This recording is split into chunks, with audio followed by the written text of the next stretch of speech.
Et pour un tout autre genre musical, départ pour la Jamaïque sur les terres du reggae. Alexia Gaillard a pu se rendre à Kingston à l'occasion de l'exposition Jamaïca Jamaïca à la Philharmonie de Paris. Et elle a rencontré le groupe In a the Yard. Un peu à la manière du Buena Vista Social Club, le groupe réunit les plus grandes figures du reggae en Jamaïque. Il vient de faire paraître l'album The Soul of Jamaica et sera en concert à la Philharmonie le 22 avril. Alexia nous raconte l'histoire de cette île des Caraïbes marquée par l'esclavage et qui donne vie à l'un des courants musicaux majeurs du XXe siècle. Welcome to Jamaica, Kingston, la capitale du reggae, la ville du grand Bob Marley célébrée à tous les coins de rue.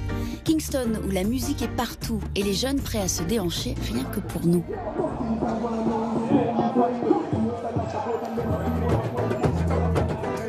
Entrée libre vous emmène à la découverte de ce qui fait l'âme du reggae. Loin de la ville, il faut grimper là-haut, sur les collines, pour retrouver ses racines.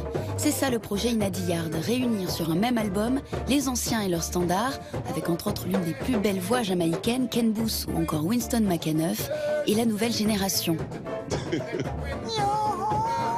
Enregistrement à l'ancienne, en plein air.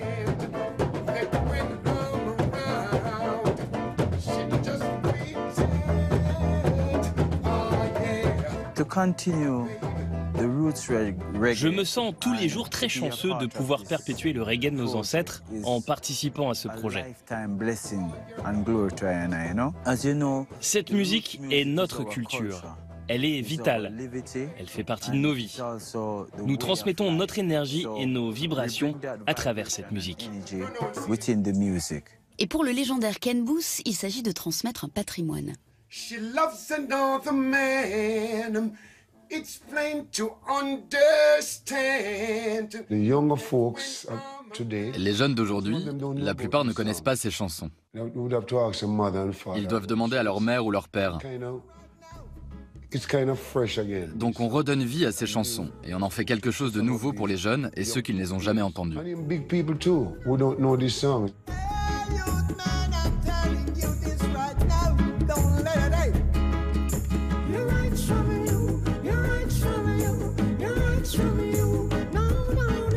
Ce que nous jouons, c'est acoustique, complètement acoustique. Et l'acoustique, c'est le fondement de toutes les musiques.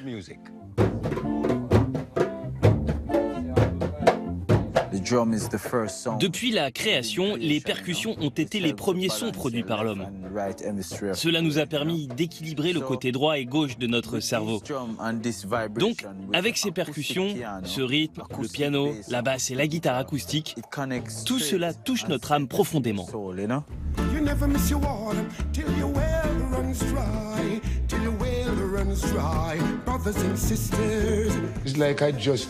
Pour moi, c'est comme si je recommençais à chanter.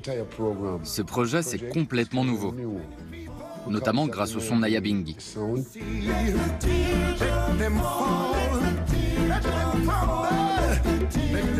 Nyabinghi, c'est l'instrument de percussion utilisé dans les rituels Rastafari. C'est aussi un symbole de rébellion. Nyabinghi était une reine éthiopienne, une grande guerrière. Elle combattait avec ses soldats qu'elle encourageait grâce au son de ses percussions. La culture Rastafari perpétue ces rythmes encore aujourd'hui. Ils incarnent un combat mené contre l'oppression ou la ségrégation à travers le temps. Le Nyabinghi, ça touche tout le monde. C'est exactement la même fréquence que celle du cœur.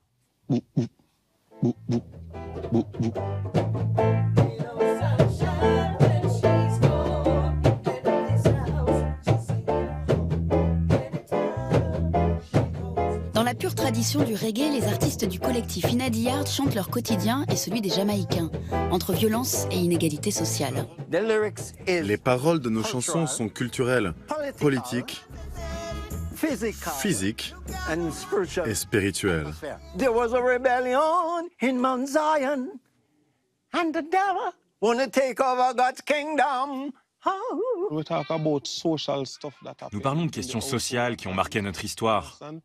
Nous parlons des humiliations que nous avons vécues ou vues dans le ghetto. La plupart des Jamaïcains travaillent pour pouvoir payer leurs factures. Ils ne peuvent pas mettre de l'argent de côté et profiter de la vie comme ils le voudraient. C'est aussi à ça que notre musique sert, créer un lien entre les gens. Signs of the time, signs of the time, signs of the time, just the signs.